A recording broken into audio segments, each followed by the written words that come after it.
Black history. According to the public school system, Negroes were brought to America in 1619, forced to work as slaves on plantations, until one day this great white man named Abraham Lincoln came along and felt bad for the slaves and signed the Emancipation Proclamation in 1863, which freed the slaves. But there were still some bad whiteys in the southern states that passed Jim Crow laws for segregation. Afterwards, there came more whites that felt bad and then gave blacks civil rights in the 1960s, then allowed a black man to have the presidential office named Barack Obama. Now blacks are finally equal to whites. We can all get along. The end. Now, moving right along to our English lecture for the day. I don't think so.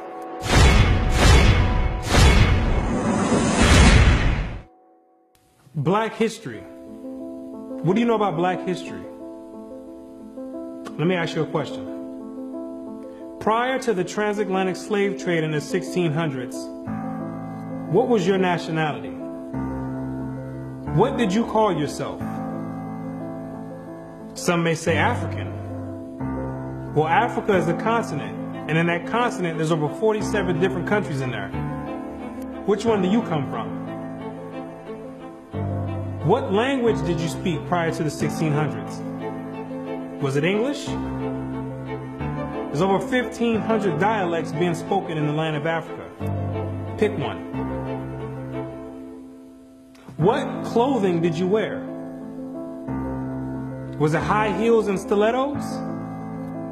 Skinny jeans and Vans? What food did you eat? Hamburgers and hot dogs? French fries and SpaghettiOs? What religion did you partake in? Who was your God? Was it Christianity and Cesare Borgia? Most of you have no idea about the answer to these questions. You have no recollection of any history prior to the transatlantic slave trade. Now, is that a coincidence or by random chance? I don't think so. Have you ever asked yourself, why is it that in the public school system that every time the subject of black history is taught, it always begins in the 1600s and with slavery? Why is that? Doesn't that raise some antennas and spark inquiry? Why is it that the public school system is so committed to revolving black history solely on the past 400 years? Why is that?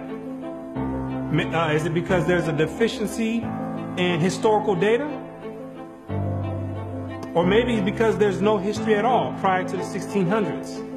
Maybe black people just poofed out of thin air, sporadically, landed on slave ships, and they said, hey, we got a new species here, and start importing and exporting them all over the world. Maybe that's what happened. The question arises, what is the drawback on this history? Why does it keep being withheld? What's the big idea about it? Why is it being held hostage? That's the question. Why can't it be expounded on? 100 years prior to the 1600s? 300 years? 500 years? 1,000 years? Why is that information not being revealed? What's the big secret? What's the mysticism about it? What you're going to come to realize is that your identity is the biggest kept secret on the planet Earth. Oh, you thought that NASA and the space station and the secret missions being conducted by them, oh, you thought that was the biggest kept secret on Earth. No, this is bigger than that. You thought that the government and the CIA and the FBI hiding information about UFOs and Planet X and Nibiru and aliens, you thought that was the biggest information and biggest kept secret. No, this is bigger than that. The elite Confederate has spent billions of dollars and constructed an innumerable amount of psychological stratagem to ensure that you never received and acquired this information that's about to be put out. You're about to receive pertinent information from some of the most reputable biblical scholars, historians, and archaeologists. And they all know something that you don't know. And that's your identity. Ham, the youngest son of Noah, born probably about 96 years before the flood, and one of 8 persons to live through the flood. He became the progenitor of the dark races, not the Negroes, but the Egyptians, Ethiopians, Libyans, and Canaanites. Wait, the churches and the pastors, which are set up by the government, all teach in unison a doctrine that all black people come from the seed of Ham. But once you open up scholastic sources, you'll find out that the biblical scholars say something totally different from what's taught in Orthodox Christianity. What do they mean by Ham is the father of the dark races but not the Negroes? The Negroes themselves are a dark race of people, so how can you say that Ham is the father of all these dark races and exclude the Negroes? What are the biblical scholars trying to convey? What the biblical scholars are saying is that you're not African. There's only 4 families, according to the Bible, that make up the native population of Africa, or the land of Ham. And the biblical scholars know that you don't descend from any one of those 4 families. In order to write that in a scholastic and academic book, the biblical scholars have done extensive and thorough research on both the so-called Negroes and the Africans, the native Africans. And they came to the conclusion after the extensive research that the Negroes don't have anything to do with the native Africans at all. They're 2 totally separate people. In the 1840s, Morton collaborated with George R. Gliddon, an Egyptologist, who provided him with mummy heads and information about the racial significance of Egyptian tomb inscriptions. In Crania Aegyptiaca, published in 1844, Morton pointed out that both cranial and archaeological evidence showed that the Egyptians were not Negroes. In 1840, Dr. Morton was trying to find out the racial origin of the so-called Negroes that were in America in slavery. So he got together with the Egyptologists, which supplied him with the mummy heads, and what he did was conduct an extensive research on the cranial remains of the heads in Egypt, in contrast to the cranial remains of the heads in America. And what he found out is that the Negroes that were in slavery were not Africans. He found out that the skulls were 2 totally different types of skulls. The Negro's head was longer than the Egyptian head. The physical characteristics from the outside look similar, with the thick lips and the broad nose. But once you start delving into the real characteristics, he found out that they were 2 totally different people, as abolitionists and colonizationists had maintained, and that in fact, blacks had been relegated to the same servile position in ancient Egypt as in modern America. But what Dr. Morton did discover is that the Negroes that were serving slavery in America served the same position and servitude in ancient Egypt when they matched other skulls and other cranial remains in Egypt. They said these are exact matches. So what are the scholars saying? What you're going to find out is that they're saying that you are the biblical Israelites. Yes, you're the same exact people that served slavery in the land of Egypt. You're the same exact people that God sent Moses to go redeem under the hand of Pharaoh. You're the same exact people. And when you read the Bible, you'll find out that slavery is a central theme in the Bible. It's a reoccurring theme with the Israelites. The Israelites cannot run away and get away from serving slavery. It continues to happen over and over, all the way up until today. You came out of Egypt as slaves. came down into the land of Israel, no sooner as you got there, then you had the Assyrians come, capture the land of Israel, and take you and make you slaves. In the 9th year of Hoshea, the king of Assyria took Samaria and carried Israel away into Assyria. You came out of the land of Assyria, went back to the land of Israel. Then the Babylonians came, which are the modern day Ethiopians, the Cushites, came to the land of Israel and made you slaves. So all Israel were reckoned by genealogies. And behold, they were written in the book of the kings of Israel and Judah, who were carried away to Babylon for their transgression. You came out of the Babylonian captivity, went back to the land of Israel. Then the Persians came on down there, took the Israelites and made you slaves. For we were bondmen, yet our God hath not forsaken us in our bondage, but hath extended mercy unto us in the sight of the kings of Persia. You came back from the Persian Medo captivity, went back to the land of Israel, rebuilt the temple up.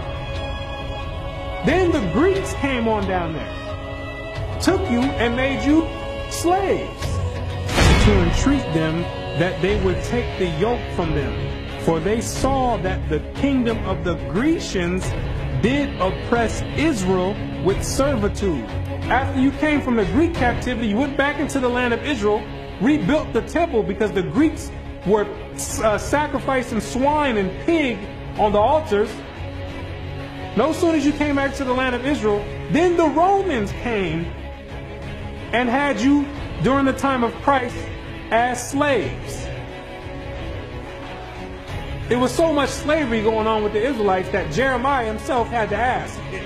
He had to say, is Israel just put on earth just to be slaves? Is that your whole purpose? Just to be servitude to other nations? Is Israel a servant? Is he a homeborn slave? Why is he spoiled?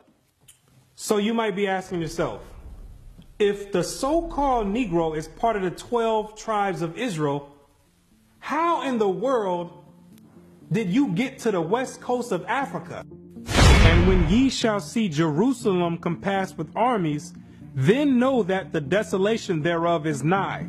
This is Christ right here speaking to the Israelites. He says, when you see Jerusalem compassed or surrounded by the Roman armies, then know that the desolation or the destruction of the land of Israel is getting ready to happen. The Romans getting ready to come in here and tear some stuff up.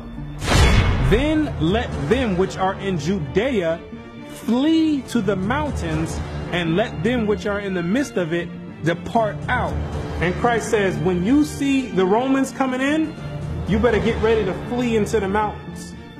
And what you're going to realize is that the mountains that he was talking about was the land of Africa. It was the same exact place that Mary and Joseph took Jesus when they were fleeing from Herod when he was trying to come find Jesus to kill him. They went right into Africa.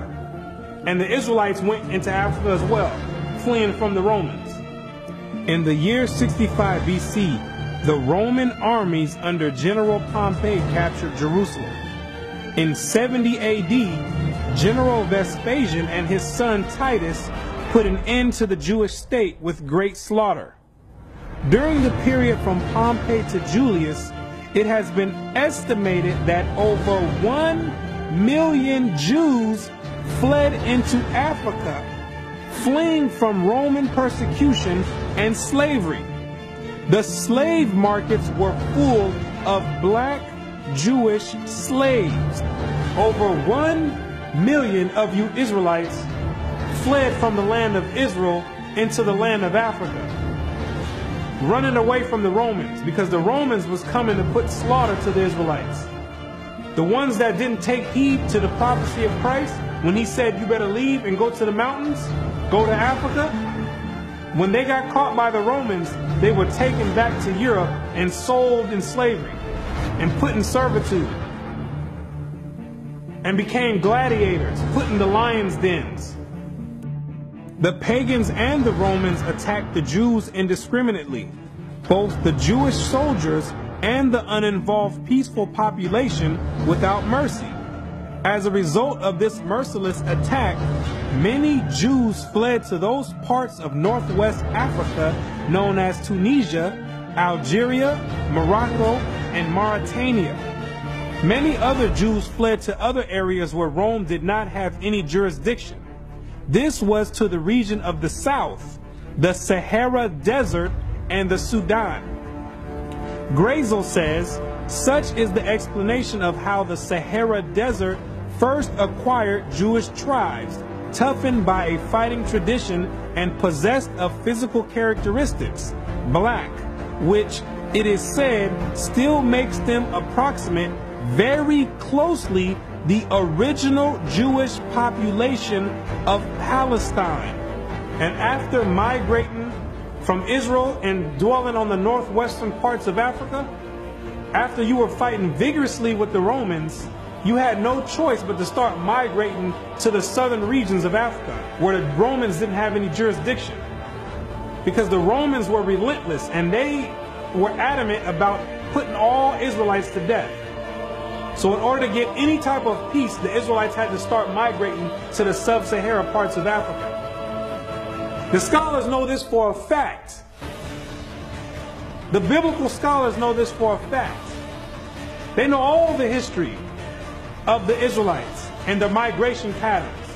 Whatever may be thought of the more or less mythological traditions connected with the earliest Jews in North Africa, it is now practically an established fact that a Jewish nation, Jewish at least in faith, and perhaps too in origin, long held sway south of the Sahara.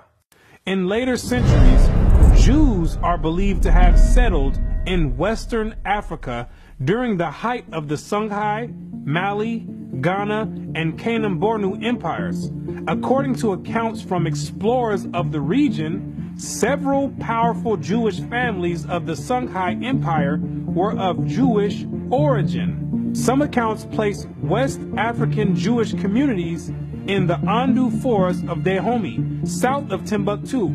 In the 1930s, these groups still maintained a Torah scroll written in Aramaic that had been burned into parchment with a hot iron instead of ink so it could not be changed. In the 1930s, the historians went over there and still found Israelites over there that didn't get captured in the slave trade, still practicing the Hebraic faith, still knowing who they were.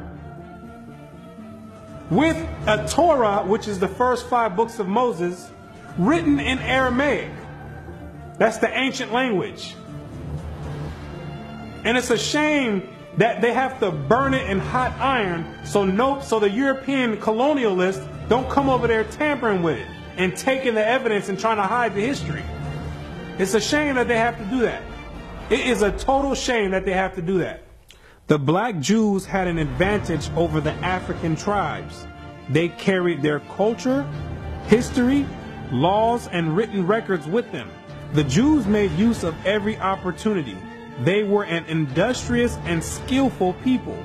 In the Jewish Ghanaian states were found kings, princes, governors, generals, secretaries, treasurers, revenue agents, judges, architects, engineers, doctors, historians, language interpreters, mathematicians, jewelers, sculptors, masons, carpenters, painters of art, goldsmiths, leather workers, potters, armorers, saddlers, blacksmiths, agriculturalists, etc.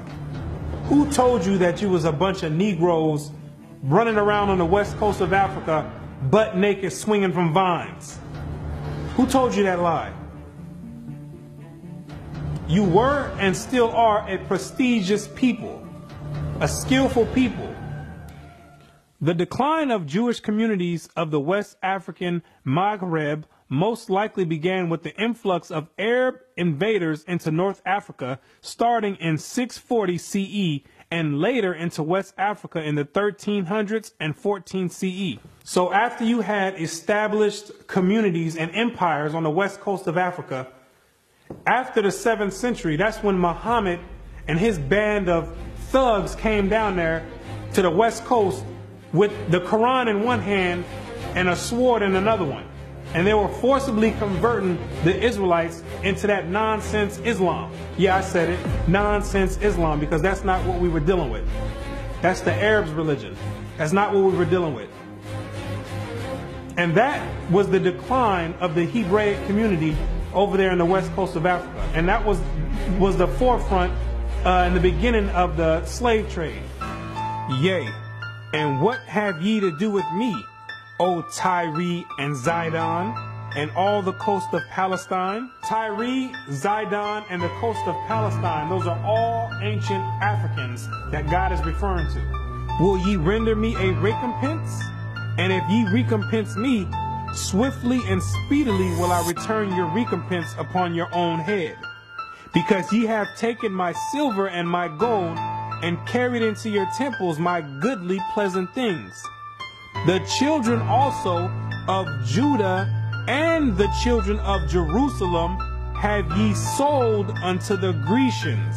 The Africans got together with the so-called Grecians or the Europeans, and they commenced in selling the Israelites that were dwelling on the west coast of Africa in slavery.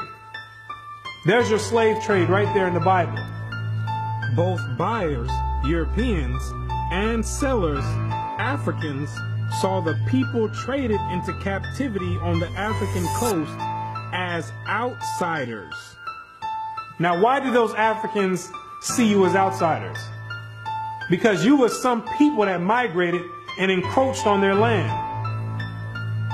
They knew you were not the same exact people. The customs that you had, the way you moved, they knew you were not the same people, so they had no problem commencing in a slave trade with the Europeans. Do you be crazy to believe that Africans were selling their own people? That makes no sense at all.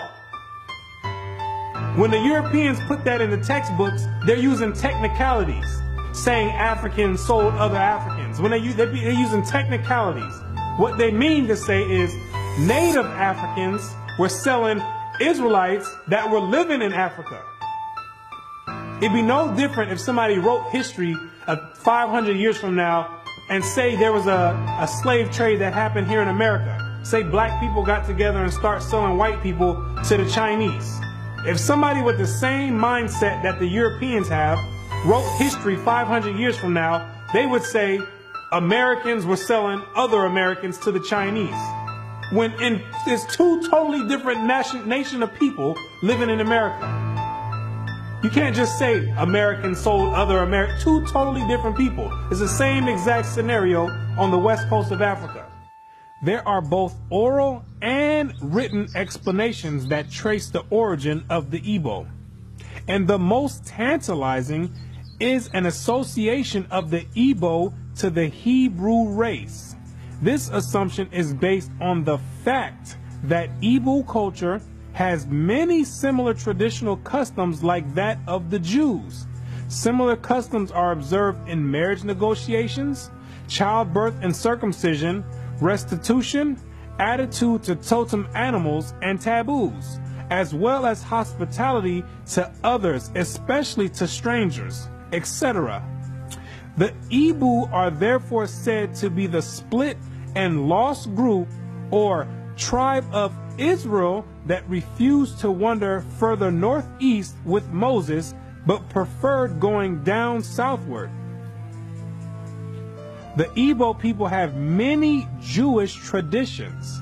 Naomi Katz, the current Israeli ambassador in Nigeria, and others point to their possible ancient Israelite origins. See, the scholars, they've done their research on the Igbo tribe, extensive research. And they've compared the traditions of the Igbo tribe, and they've matched them up to the biblical traditions of the Israelites. And they said, whoa, these are strikingly similar. The only way that these people could be practicing the Hebraic faith this close is if they were the biblical Israelites themselves.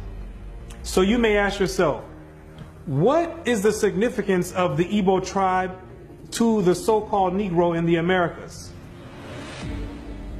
When you do the research, what you're going to find out is that the Igbo tribe is one of the main sought-out tribes that were captured and sold in the transatlantic slave trade and came right here to America. The British were the major buyers before they banned their own slave traffic in 1807. They were replaced by the Portuguese and the Spanish for as long as the traffic continued here. The majority of the captives were speakers of Igbo dialects. You can hear me clearly, Rabbi. Let us have your name once more. My name is Rabbi Yehuda Ben Shomer. Okay. Well, is it okay if we just call you Yehuda? Yeah, that's fine. Today? Okay, yeah, that's fine. No problem at all. I'll go on even further to say this, that the slave trade is actually connected to Deuteronomy 28, because the majority of the slaves that were brought to the Caribbean islands and brought to the Americas were Igbo people, were people of Hebrew and Hebraic Israelite descent, if you will. And so if you read Deuteronomy chapter 28, it matches perfectly what happened to the Hebrew slaves, the black Hebrew slaves, during the slave trade. It just matches it perfectly. Back up now. I think we just rung a bell here. Hold up now. Okay. Hold up. Hold the presses. Okay. Hold up. I hope everyone is listening to this. This is you about to rock some boats now, Ben Yehuda there. Hold up now. Listen to what he's saying here. So you are saying that there's a great chance, or more so, that the black people that links directly to the slave trade are from the lost tribes of Israel. Is that what you're saying here, sir? Yes, I am. Now, granted, I will qualify that I don't. Wait a second. I don't believe that every single black person is Hebraic or Jewish, but I'm saying that the majority of the slaves involved in the slave trade were Hebrews. These people knew exactly who they were buying and selling, both the Africans and the Europeans. The Europeans, which are the Romans went after 70 AD, they went conquering, and they done hid themselves under different nationalities after they done conquered the native people that were in those lands in Europe. Hid themselves under the French, under the British, under the Portuguese. They're the same exact Romans. And all they're doing is continuing the agenda that was put in place in 70 AD. When they came down there looking for the Israelites. It's the same exact agenda. And carrying it forward to today. It's the same exact agenda. They knew exactly who they were aiming for. It's not by coincidence that all the history matches up perfectly with the Bible prophecies. It's not a coincidence. And then they push a doctrine on you in church talking about it doesn't matter. So then you never go and look for this information. Now you see exactly why they don't put none of this in black history, why they don't go prior to the 1600s. You start digging prior to the 1600s, and then you find out you come or descend from the Igbo tribe. You start doing your research. Well, let me find out a little bit more about this Igbo tribe. Then you find out that the Igbo tribe are known as fact descend from the 12 tribes of Israel. So then you say, hold on. Something's not right here. That's the exact reason why they don't go prior to the 1600s. You're not supposed to find out this information. They're supposed to keep renaming your nationalities every few years to cause confusion and to have you confused, not knowing who you are. Each year, something else come out. First you called Negro, then you called color. Then 10 years later, they switch it to African American. It's all by design. Now you have to be asking yourself, if you are supposed to be the people of God, the chosen people of God, why is it that he continues to allow you to keep going into slavery after slavery after slavery? And why does he have you building up everybody's civilization off of the back of your slave labor. And it shall come to pass, when thou shalt show this people all these words, and they shall say unto thee, wherefore hath the Lord pronounced all this great evil against us? Or what is our iniquity? Or what is our sin that we have committed against the Lord our God? Then thou shalt say unto them, because your fathers have forsaken me, saith the Lord, and have walked after other gods, and have served them, and have worshipped them, and have forsaken me, and have not kept my law. What you're going to realize is that when Moses brought you out of the land of Egypt and you entered into the wilderness, you entered into a covenant with the Most High God, the creator of everything you see in heaven and in earth. You entered in a blood in and blood out agreement with the creator. And he kept his end of the bargain, but you never kept yours. And he took the book of the covenant and read in the audience of the people. And they said, all that the Lord hath said, we will do, and be obedient. And Moses took the blood and sprinkled it on the people and said, behold, the blood of the covenant, which the Lord hath made with you concerning all these words.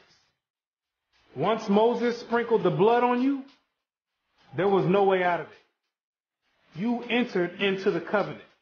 And it shall come to pass, if thou shalt hearken diligently unto the voice of the Lord thy God, to observe and to do all his commandments, which I command thee this day, that the Lord thy God will set thee on high above all nations on the earth. And all these blessings shall come on thee and overtake thee, if thou shalt hearken unto the voice of the Lord thy God. You see, if you kept your end of the bargain, the deal was the Most High was going to set you above all nations on the planet Earth. You know, the same spot that the Europeans have today, that was supposed to be your spot if you kept his laws, statutes, and commandments. But, that means there's a stipulation.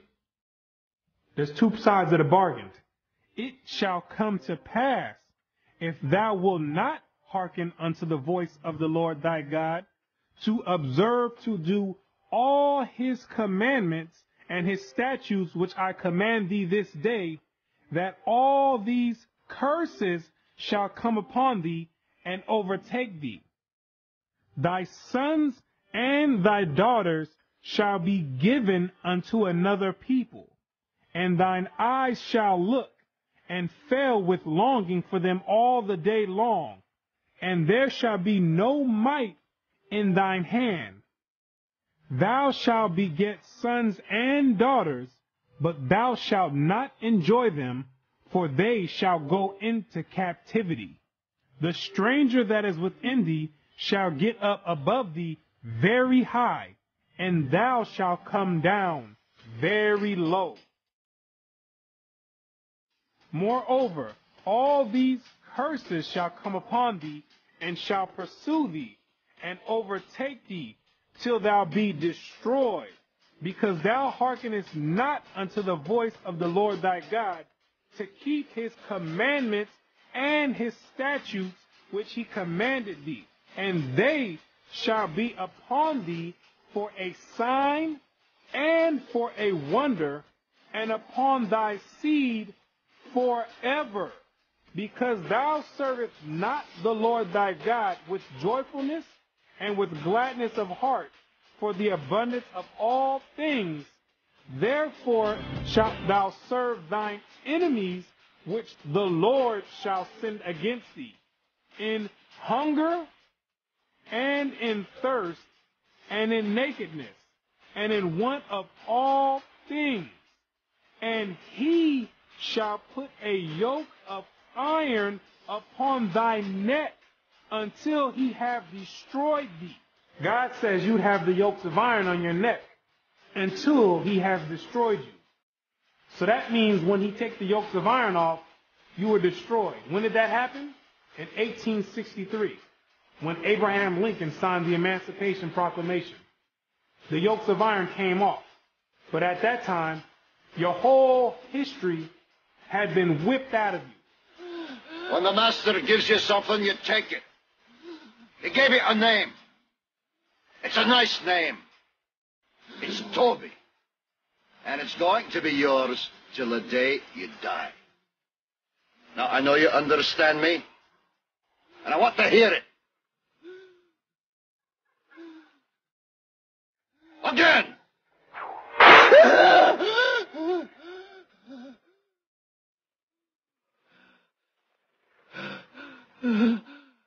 I want to hear you say your name.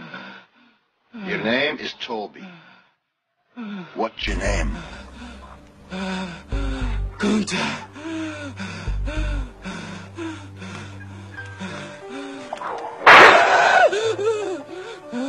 Lord God, help that boy. They're gonna whip him dead. What's your name? Say it. Toby. Who are you? Say your name.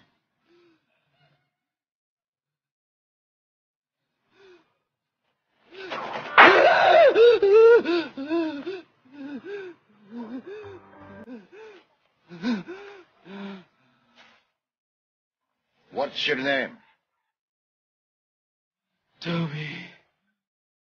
So that the man that is tender among you and very delicate, his eyes shall be evil towards his brother, and toward the wife of his bosom, and toward the remnant of his children, which he shall leave. You wonder why it's black on black crime? You didn't keep your part of the covenant. You wonder why black men always leave the children? You didn't keep your part of the covenant. Also, every sickness and every plague which is not written in the book of this law, them will the Lord bring upon thee, until thou be destroyed. Why are you number one in HIV? You didn't keep your part of the covenant. Why are you number one in hypertension and high blood pressure? You didn't keep your part of the covenant. Why are you number one in high cholesterol? You didn't keep your part of the covenant. Why are you number one in diabetes? You didn't keep your part of the covenant. Why are you number one in all negative effects across the board? You didn't keep your part of the covenant. And the Lord shall scatter thee among all people, from one end of the earth even unto the other. And there thou shalt serve other gods, which neither thou nor thy fathers have known, even wood and stone. And among these nations shalt thou find no ease, neither shall the sole of thy foot have rest. But the Lord shall give thee there a trembling heart, and failing of eyes, and sorrow of mind. And thy life shall hang in doubt before thee, and thou shalt fear day and night, and have no assurance of thy life. In the morning thou shalt say, would God it were even? And in the evening thou shalt say, would God it were morning? For the fear of thine heart wherewith thou shalt fear, and for the sight of thine eyes which thou shalt see. And the Lord shall bring thee into Egypt again. The word Egypt in the Bible means bondage or slavery. I am the Lord thy God, which have brought thee out of the land of Egypt, out of the house of bondage. So when God says he's going to bring you into Egypt again, he's saying, I'm going to bring you into slavery again with ships. But this time you're going with ships, packed up like sardines in a can. By the way whereof I spake unto thee, thou shalt see it no more again. And there ye shall be sold unto your enemies for bondmen and bondwomen, and no man shall buy you. And God says no man shall buy you. Back in the biblical days, you would be able to buy or redeem a slave by payment. But God says no man is going to be able to redeem you out of this slavery. this last one I bring you to, this last Egypt, nobody's going to get you out of it. Marcus Garvey tried to get you out of it, didn't work. Martin Luther King tried to get you out of it, didn't work. Malcolm X tried to get you out of it, didn't work. Louis Farrakhan tried to get you out of it, didn't work. Al Sharpton tried to get you out of it, didn't work. Why? Because you are still breaking the covenant.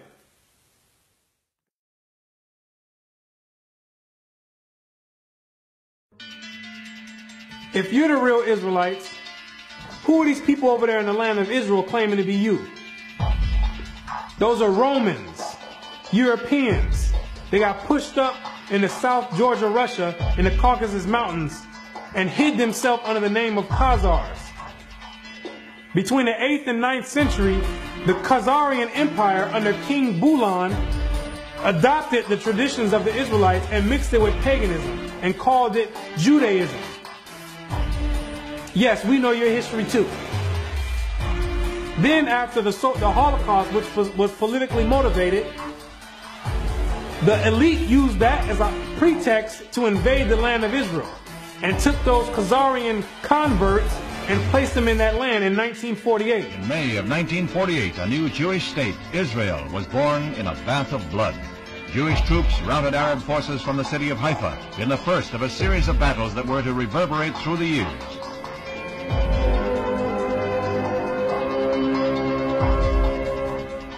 In the year of independence, fighting was fierce in the Negev desert area. Here, Israeli troops routed the Arabs and took hundreds of prisoners. Meanwhile, on May 14, 1948, the new government, headed by David Ben-Gurion, is installed in Tel Aviv. Thus, for the first time since the Roman legion destroyed Jerusalem in the year 70 AD, the Jewish people have a nation of their own. United Nations teams accompany Israeli soldiers under the white flag to retrieve the bodies of soldiers killed in the continuing strife with Arab troops. The UN was able to effect some uneasy pacts calling for a truce, but skirmishes continued to break out. Dr. Chaim Weizmann joined Premier Ben-Gurion in the government.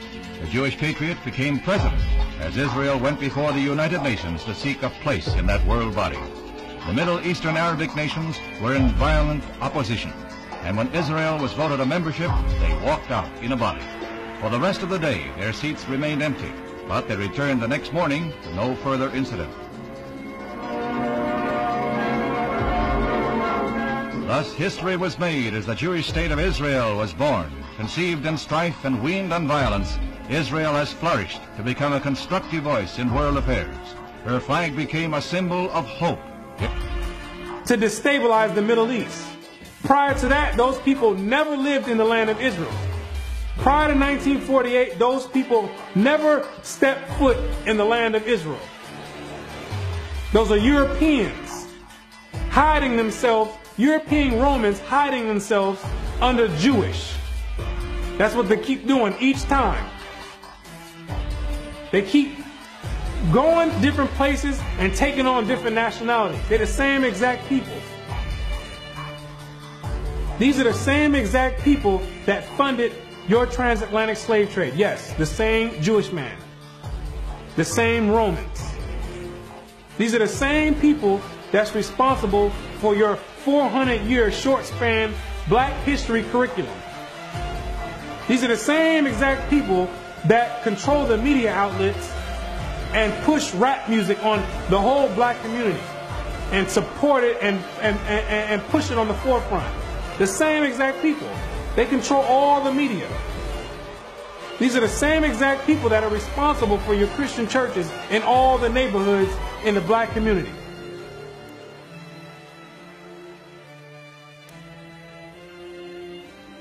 The Bible says when the real Jews get in the land of Israel, there will be no more war. Since those converts, Khazarian converts, went into the land, it's only been war. They don't fit the prophecies. They over there dealing with Satan. I know thy works and tribulation and poverty, but thou art rich. And I know the blasphemy of them which say they are Jews and are not, but are the synagogue of Satan, using the Babylonian Talmud as their authoritative source. These people are not the real Jews, and they have nothing to do with the Most High God and the biblical Israelites. They're not the real Jews, and they're dealing with Satan at the highest level. What are these nations trying to accomplish by suppressing all this information? What you're going to realize is that there's a group of nations that are confederate together that have been trying to get rid of the Israelites from way back when so they can offset the Bible prophecies. Keep not thou silence, O God. Hold not thy peace, and be not still, O God. For lo, thine enemies make a tumult, and they that hate thee have lifted up the head. They have taken crafty counsel against thy people, and consulted against thy hidden ones. They have said, come, and let us cut them off from being a nation, that the name of Israel may be no more in remembrance. The elite know that America, according to the Bible, is the last kingdom before the return of the Messiah. It's the last reigning kingdom, called Babylon the Great, or the Little Horn. And they're trying to offset prophecy and prolong their rulership, because they know that when Christ returns, he and the 144,000 are going to be the next ruling government on the planet Earth. And he that overcometh and keepeth my works unto the end, to him will I give power over the nations, and he shall rule them with a rod of iron. As the vessels of a potter shall they be broken to shivers, even as I received of my Father. And I heard the number of them which were sealed, and there were sealed 144,000 of all the tribes of the children of Israel. The elite don't want this prophecy to go forth. They're going to do anything in their power to offset the prophecies and prolong their rulership, because they know that once the Israelites are in rulership or in authority, that all these nations that had a hand in enslaving the Israelites, they're all going in captivity. It's going to be their turn for servitude. For the Lord will have mercy on Jacob, and will yet choose Israel, and set them in their own land. And the strangers shall be joined with them, and they shall cleave to the house of Jacob. And the people shall take them and bring them to their place. And the house of Israel shall possess them in the land of the Lord for servants and handmaids. And they shall take them captives, whose captives they were, and they shall rule over their oppressors. Therefore, all they that devour thee shall be devoured, and all thine adversaries, every one of them, shall go into captivity. And they that spoil thee shall be a spoil, and all that prey upon thee will I give for a prey. He that leadeth into captivity shall go into